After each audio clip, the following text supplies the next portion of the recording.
ہمارے خاندان میں رشتے بچپن میں ہی طے کر دیے جاتے تھے۔ میری منگنی بھی اپنے تایا زاد سے ہو چکی تھی۔ فرمان مجھ سے بے حد محبت کرتا تھا، میں بھی اسے بہت چاہتی تھی۔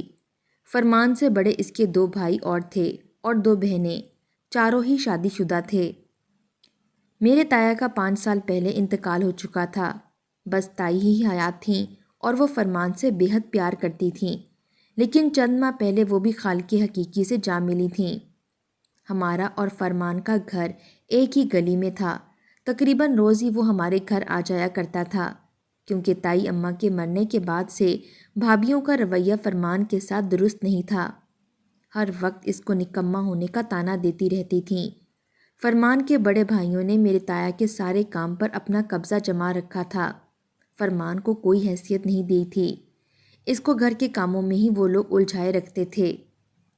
فرمان زیادہ پڑھا لکھا بھی نہیں تھا، بس 10 جماعتیں پاس کرنے کے بعد اس کے بھائیوں نے اسے اسکول سے ہٹوا لیا تھا۔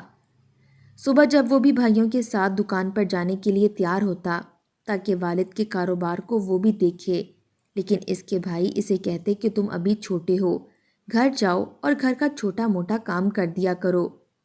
وہ بھی اپنے بھائی کی محبت سمجھ کر دکان چھوڑ کر گھر بیٹھ جاتا۔ جب بھی ہمارے گھر آتا مجھ سے یہ کہتا کہ بھابھیاں تو میرے ساتھ اچھا رویہ نہیں رکھتیں، مجھ سے یوں کام کرواتی ہیں جیسے میں اس گھر کا ملازم ہوں۔ بھائی میرا بڑا خیال رکھتے ہیں۔ فرمان سادہ تھا اور بہت جلدی دوسروں پر اعتبار کر لیتا تھا، ہر کسی کی محبت دیکھ کر پگھل جاتا تھا۔ میں نے کہا فرمان، تمہارے بھائی بھابھیاں تمہیں ہر چیز سے بے دخل کر رہے ہیں، تعلیم بھی تم نے چھوڑ دی ہے، دکان پر وہ تمہیں جانے نہیں دیتے، تمہیں بس گھر کے کاموں کے لیے ملازم بنا کے رکھ دیا ہے۔ اگر تمہاری اس گھر میں کوئی حیثیت نہیں ہے تو پھر مجھے کیا اہمیت ملے گی؟ میں نے کہا تم گھر کے کاموں کو چھوڑ کر دکان جایا کرو، کاروبار میں دلچسپی لیا کرو تاکہ کل کو اپنا حصہ اور اپنا حق مانگ سکو۔ لیکن وہ میری ایک بھی نہیں سنتا، کہتا میرے بھائی بہت اچھے ہیں، مجھ سے بہت محبت کرتے ہیں، مجھے ان پر بھروسہ ہے۔ فرمان کے دوستوں کے پاس گاڑیاں تھیں، اس لیے اس نے شوقیہ ڈرائیونگ سیکھ لی۔ وہ گاڑی کے کافی کام جان چکا تھا۔ ایک بار اس کے دوست نے کہا کہ وہ سعودیہ جا رہا ہے، وہاں جا کر پیسے کمائے گا۔ فرمان سے بھی کہنے لگا کہ تم بھی میرے ساتھ سعودیہ چلو، تمہاری زندگی بدل جائے گی، یہاں تو تم بھائیوں کے ملازم ہی بنے رہو گے۔ فرمان نے کہا کہ میں اپنے بھائی سے پیسہ لیتا ہوں، میرے بھائی بہت اچھے ہیں، مجھے کیوں انکار کریں گے؟ لیکن فرمان نے اپنے بھائیوں کا اصل روپ تو اسی وقت دیکھا تھا۔ فرمان نے جب اپنا ارادہ اپنے بھائیوں کے سامنے رکھا تو وہ ہتے سے اکھڑ گئے، کہنے لگے کہ تمہارا دماغ تو خراب نہیں ہو گیا؟ لاکھوں روپیہ ہم تمہیں کہاں سے دیں؟ تمہیں تو بیٹھ کر کھانے کی عادت پڑ چکی ہے، پورا دن دکان پر ہم اپنے باپ کا کام سنبھالتے ہیں، تم کرتے ہی کیا ہو؟ فرمان کہنے لگا میں کئی بار دکان پر جانے کی کوشش کرتا ہوں لیکن آپ تو مجھے منع کر دیتے ہیں۔ وہ کہنے لگے ایک تو ہم تم پر احسان کر رہے ہیں، تمہیں چھوٹا بھائی سمجھ کر تمہارے سر پر ذمہ داریاں نہیں ڈال رہے، اور تم ہو کہ یوں بات کر رہے ہو۔ فرمان کہنے لگا کہ میرے والد کے پیسوں پر میرا بھی حق ہے، میرے وراثت کا پیسہ مجھے دے دیں، میں خود کما لوں گا۔ لیکن اس کے بھائیوں نے کہا کہ یہ سب کچھ ہمارا کمایا ہوا ہے، تمہارا اس میں کوئی حصہ نہیں۔ فرمان کے بھائیوں نے حصہ مانگنے پر اسے دھکے دے کر باہر نکال دیا۔ وہ ہمارے گھر آ گیا، میرے والد سے کہنے لگا کہ چچا آپ میرے بھائیوں سے میرا حق لے کر دیں، یہ تو میرا حق کھا رہے ہیں، میرا حصہ بھی مجھے نہیں دے رہے اور مجھے نوکر بنا کر رکھا ہے۔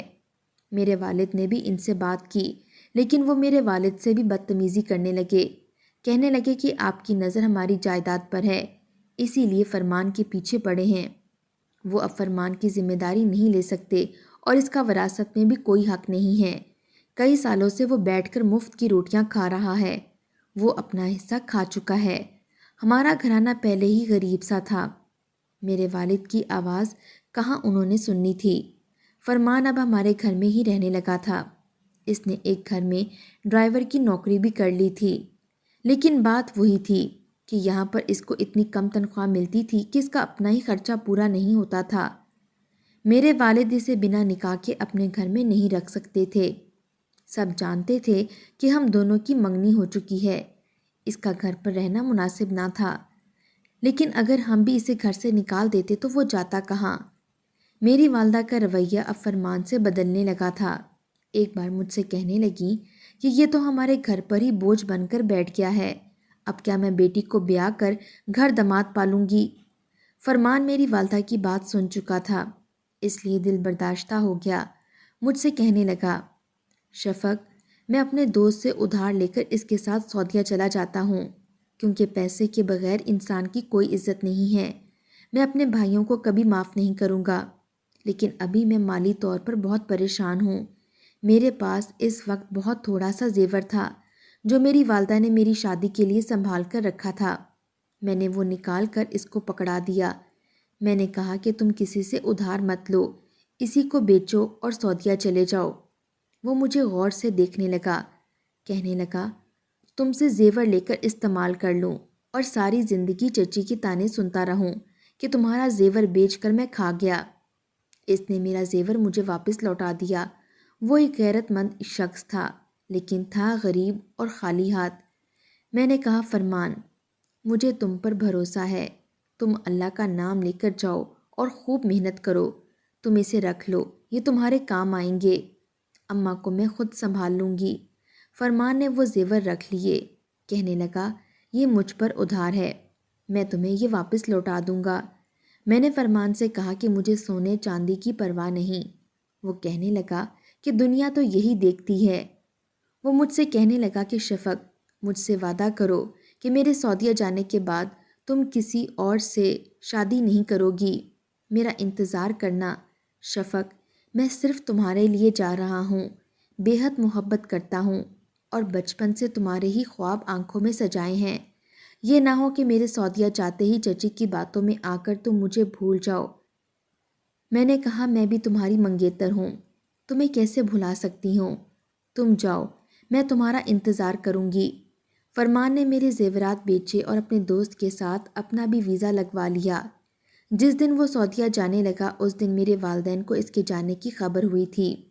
تب میری والدہ نے پوچھا کہ تمہارے پاس پیسے کہاں سے آئے ویزے کے لیے؟ اس سے پہلے کہ فرمان کچھ کہتا، میں نے کہا کہ اس کے دوست نے ادھار دیے تھے، میں نے قصداً سچ چھپا لیا تھا۔ میری والدہ بھی چپ کر گئیں۔ فرمان سعودیہ جا چکا تھا۔ میں بہت اداس رہنے لگی تھی، مجھے کچھ بھی اچھا نہیں لگتا تھا۔ میں نے انٹر کے بعد اسکول اور ٹیوشن پڑھانا شروع کر دیا۔ میری نظر پہلے ہی بہت کمزور تھی، میں نظر کا چشمہ لگاتی تھی۔ سعودیہ سے ایک بار فرمان کا فون آیا تھا کہ وہ خیریت سے پہنچ گیا ہے اور اسے ڈرائیور کی نوکری بھی مل گئی ہے، بہت جلد بہت سا پیسہ کما کر آئے گا۔ مجھے جان کر بہت خوشی ہوئی تھی، لیکن میں نہیں جانتی تھی کہ میری خوشیاں عارضی ہوں گی۔ انہی دنوں میرا ایک رشتہ آ گیا جو کہ کھاتے پیتے گھرانے سے آیا تھا۔ میری والدہ مجھ سے کہنے لگیں کہ فرمان کے آسرے میں تمہاری عمر میں نہیں گزار سکتی، اس لیے اس کا خیال دل سے نکال دو۔ لیکن میں نے کہا، میں فرمان کے علاوہ کسی سے بھی شادی نہیں کروں گی۔ میری والدہ نے مجھے بہت سمجھانے کی کوشش کی، لیکن میں نہیں مانی۔ میں جب بھی فرمان سے فون پر بات کرتی وہ یہی کہتا، میں بہت اچھا کمانے لگا ہوں، بہت جلد تم سے شادی کر لوں گا۔ میں نے کہا، مجھے تمہارا انتظار رہے گا۔ انہی دنوں میرے والد کی طبیعت خراب ہو گئی، ان کے سینے میں درد سا اٹھا تھا کہ ان سے برداشت نہیں ہو رہا تھا۔ میں اپنے والد کو ہاسپٹل لے گئی، لیکن میرے والد کو ہارٹ اٹیک ہوا تھا۔ ان کی طبیعت سنبھل نہیں رہی تھی اور ہمارے حالات بھی اچھے نہ تھے۔ ڈاکٹر نے کہا کہ آپ کے والد کی حالت بہت خراب ہے، ارجنٹ آپریشن کرنا پڑے گا، پیسوں کا انتظام کریں۔ یہ سن کر تو میں بے حد پریشان ہو گئی۔ میں نے سوچا کہ اگر زیور ہوتا تو وہ میں بیچ کر اپنے والد کو بچا لیتی، لیکن وہ تو میں فرمان کو دے چکی تھی۔ میرے والد پیسے نہ ہونے کی وجہ سے میرے سامنے دم توڑ گئے، ہم پر قیامت ہی ٹوٹ گئی تھی۔ میں وہیں ہاسپٹل میں گر کر بے ہوش ہو گئی۔ جب مجھے ہوش آیا تو اپنی آنکھوں کی بینائی کھو چکی تھی۔ صدمے کی وجہ سے میرے دماغ کی کوئی نس پھٹ چکی تھی، جس کی وجہ سے میں اب کبھی بھی دیکھ نہیں سکتی تھی۔ میری زندگی اندھیر ہو چکی تھی۔ میری والدہ کو دوہرا صدمہ تھا۔ میرے والد کی نگہانی موت کا اور پھر میری بینائی کے چلے جانے کا۔ میرے والد ہی ہمارے واحد کفیل تھے۔ اگر میری آنکھیں ہوتیں تو میں کوئی چھوٹی موٹی نوکری کر لیتی، لیکن میری دنیا تو اندھیر ہو چکی تھی۔ انہی دنوں فرمان کا بھی فون آ گیا۔ اس نے میرے والد کے افسوس کے لیے فون کیا تھا، لیکن میں رونے لگی۔ میں نے کہا کہ میں اندھی ہو چکی ہوں، میری بینائی واپس آنے کی کوئی امید نہیں ہے، اس لیے تم جہاں چاہو شادی کر لو، میں تمہیں اپنے ساتھ جڑے ہر رشتے سے آزاد کرتی ہوں۔ میری بات سن کر فرمان نے فون بند کر دیا۔ حالانکہ یہ ایک تلخ حقیقت ہے کہ اندھی لڑکی سے کوئی بھی شادی نہیں کرنا چاہتا۔ مجھے معلوم تھا کہ وہ بھی نہیں کرے گا، لیکن پھر بھی مجھے دکھ ہوا تھا۔ نہ جانے کیوں میں رونے لگی تھی، لیکن میں نہیں جانتی تھی کہ فرمان کو مجھ سے سچی محبت تھی۔ وہ اگلے ہی دن پاکستان آ گیا۔ کہنے لگا کہ تم نے کیسے سوچ لیا کہ تمہارے مشکل وقت میں تمہیں چھوڑ کر چلا جاؤں گا۔ اس نے مجھ سے نکاح کیا اور میرا ویزا لگوا کر مجھے اپنے ساتھ سعودیہ لے گیا۔ میری دنیا تو ویسے بھی اندھیر ہو چکی تھی، مجھے کیا فرق پڑتا تھا کہ میں کہاں ہوں۔ فرمان میرے ساتھ بہت اچھا تھا، میرا بہت خیال رکھتا تھا۔ کہنے لگا مجھے بہت اچھی نوکری مل گئی ہے، میرا سیٹ بہت امیر ہے اور مجھے بہت زیادہ تنخواہ دیتا ہے۔ جس گھر میں وہ مجھے لایا تھا میں اسے دیکھ تو نہیں سکتی تھی، لیکن وہاں ہر وقت کام کے لیے ایک ملازمہ موجود ہوتی تھی۔ مجھے کوئی بھی کام کرنے کی ضرورت نہیں پڑتی تھی۔ یہ بھی سچ ہے کہ جب اللہ تعالیٰ کسی ایک چیز سے محروم کرتا ہے تو انسانی جسم میں اس کی ایک صلاحیت کو بڑھا دیتا ہے۔ میری چھٹی حس بے انتہا تیز ہو چکی تھی۔ مجھے زیادہ وقت نہیں لگا تھا، میں جس گھر میں رہتی تھی اس گھر کا اندازہ لگا چکی تھی۔ کتنے قدم پر کون سا کمرہ آتا ہے، کتنے قدم پر کچن شروع ہو جاتا ہے، اور باہر کے مین گیٹ پر جاتے ہوئے کتنے قدم اٹھانے پڑتے ہیں، کون سی چیز کہاں رکھی تھی، یہ بھی میں بہت جلد جان چکی تھی۔ چند مہینوں میں گھر کے کافی کام کرنے لگی تھی۔ فرمان کی نوکری کا کوئی وقت مقرر نہیں تھا، کبھی وہ پوری رات گھر نہیں آتا تھا اور صبح آتے ہی سو جاتا تھا۔ جس چیز نے مجھے بے چین کیا وہ یہ تھا کہ ایک بار جب میں نے فرمان کے آنے پر دروازہ کھولا تو مجھے ایک ناگوار سی بو آنے لگی تھی۔ اس کے لڑکھڑاتے قدموں سے مجھے لگا کہ شاید وہ نشے میں ہے۔ وہ چلتے ہوئے کمرے میں جا کر بیڈ پر گرنے کے انداز سے لیٹ گیا تھا۔ میں نے کہا تم نشہ کر کے آئے ہو؟ کہنے لگا دوستوں نے زبردستی پلا دیا تھا۔ میں نے کہا تم کیسے لوگوں میں اٹھنے بیٹھنے لگے ہو؟ کہنے لگا مجھ سے زیادہ سوالات مت کیا کرو۔ پہلی بار میں فرمان کا یہ روپ دیکھ رہی تھی۔ ایک رات وہ گھر آیا تو مجھے اس کی آواز سے لگا کہ وہ بے حد بدحواس ہے۔ کہنے لگا شفق میں چند دن کے لیے دوسرے شہر جا رہا ہوں، تم پریشان مت ہونا۔ میں نے کہا تم کہاں جا رہے ہو؟ میں اکیلی کیسے رہ سکتی ہوں؟ کہنے لگا گھر پر ہر چیز موجود ہے، بس چند دن کی بات ہے۔ میں سیٹھ کا ملازم ہوں، جہاں وہ جائے گا مجھے بھی جانا پڑے گا۔ وہ بڑی عجلت میں تھا اس لیے چلا گیا۔ اسے گئے ابھی 2 دن ہی ہوئے تھے کہ ایک رات وہ واپس آ گیا، لیکن چپ سا تھا، کوئی بات نہیں کر رہا تھا۔ میں نے کہا فرمان تم ٹھیک تو ہو؟ کہنے لگا میری طبیعت ٹھیک نہیں ہے، میں بہت تھکا ہوا ہوں۔ نہ جانے کیوں مجھے وہ بہت بدلا سا لگ رہا تھا۔ میرا ہاتھ پکڑے وہ مجھے کمرے میں لے گیا۔ پہلی بار اس کی قربت سے مجھے الجھن سی محسوس ہوئی تھی۔ وہ میرا شوہر تھا، میں اس کے مزاج کو جانتی تھی، لیکن اس بار اس کا انداز مجھے بہت عجیب سا لگا تھا۔ صبح جب میں اٹھی تو پہلی بار مجھے اپنا آپ بہت مزمل سا لگا تھا۔ اسی شدت پہلے کبھی فرمان نے نہیں دکھائی تھی۔ صبح وہ مجھے بنا کچھ بتائے ہی چلا گیا۔ اب تو یہ سلسلہ ہی چل نکلا تھا۔ وہ رات کو دیر سے آتا، میرے ساتھ رات گزارتا اور چلا جاتا۔ شاید وہ روز شراب پی کر آنے لگا تھا، اس لیے شراب کے نشے میں مجھے صرف اپنے جنون کا نشانہ ہی بناتا تھا۔ لیکن اب میں اس کی قربت سے گھبرانے لگی تھی۔ وہ جب بھی میرے پاس آتا میں اسے انکار کرنے لگتی، لیکن وہ میری ایک نہیں سنتا تھا۔ ابھی میں بخار اور درد کی گولی کھا کر اپنے بیڈ پر لیٹی تھی جب میری والدہ کی کال آئی۔ وہ رو رہی تھیں۔ میرا دل ان کی آواز سے مٹھی میں آیا تھا کہ اللہ خیر کرے۔ امی رو کیوں رہی ہیں؟ امی مجھ سے کہنے لگیں کہ تم کہاں ہو شفق؟ میں نے کہا سعودیہ میں ہوں۔ امی آپ کو کیا ہوا ہے؟ کیوں رو رہی ہیں؟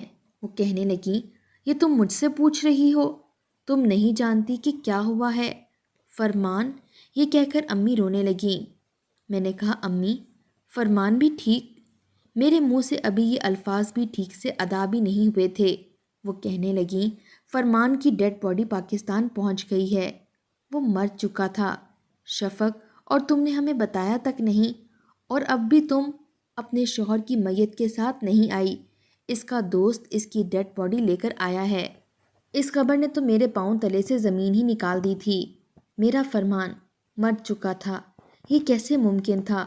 وہ تو رات کو میرے ساتھ تھا، ابھی صبح ہی تو میرے پاس سے اٹھ کر گیا تھا، کہہ کر گیا تھا رات کو جلدی آ جائے گا، ابھی 2 گھنٹے پہلے ہی تو وہ گیا تھا۔ میرا دماغ سائیں سائیں کرنے لگا تھا، یہ کیسے ممکن تھا؟ فرمان اتنی جلدی کیسے مر سکتا تھا؟ اور پاکستان اس کی ڈیڈ باڈی اتنی جلدی کیسے پہنچ سکتی تھی؟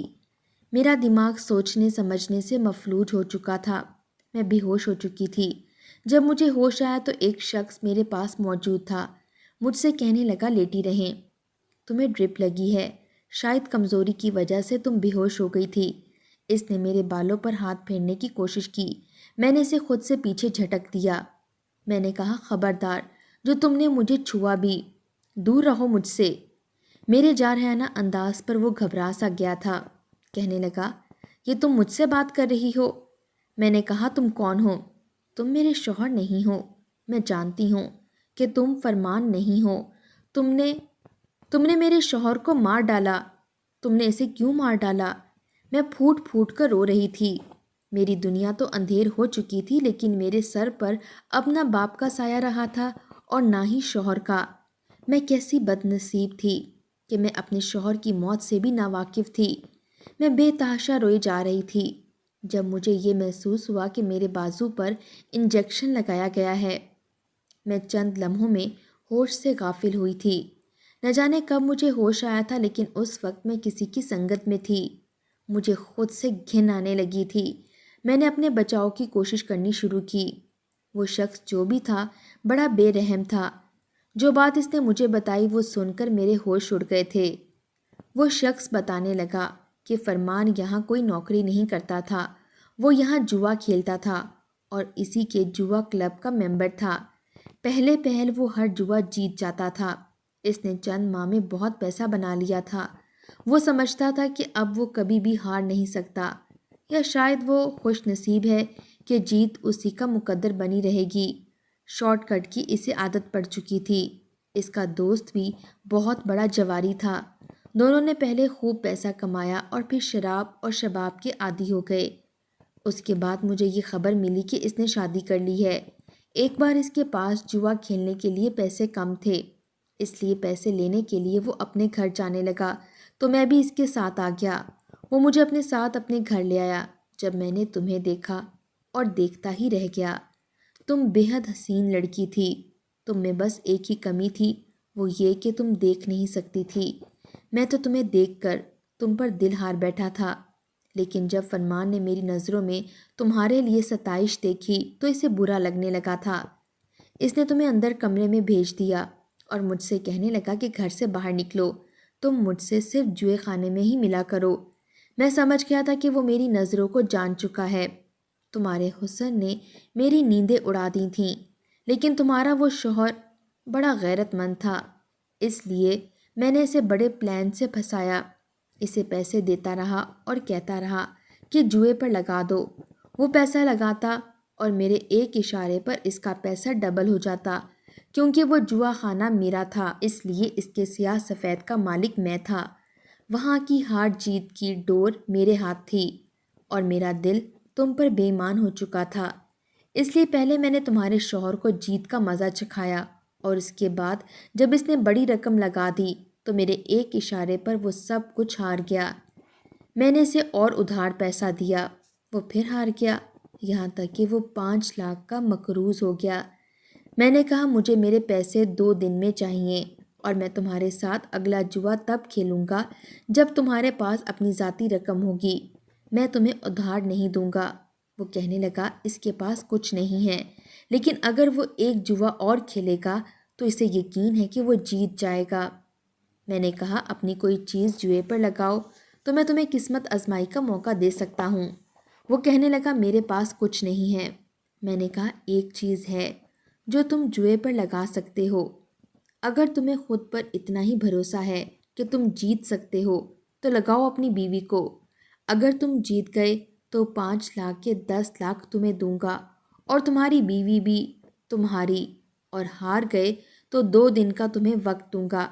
میرا 5 لاکھ مجھے دے دینا ورنہ تمہاری بیوی میری بات پر وہ اشتعال میں آ گیا اور کہنے لگا تم ہوتے کون ہو میری بیوی کا نام بھی لینے والے؟ میں نے کہا لاؤ میرے پیسے رکھو یہاں پر، میں تمہاری بیوی کا نام نہیں لوں گا۔ تمہارے شوہر کے دوست نے اسے اکسایا کہ وہ قسمت کا دھنی ہے، اگر ایک جوا ابھی کھیل گیا تو اس بار ضرور جیتے گا۔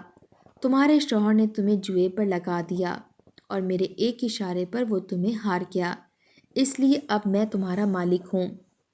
اس نے 5 لاکھ درہم کا مجھ سے جوا کھیلا تھا جو وہ ہار گیا، لیکن بڑا ہی غیرت مند تھا۔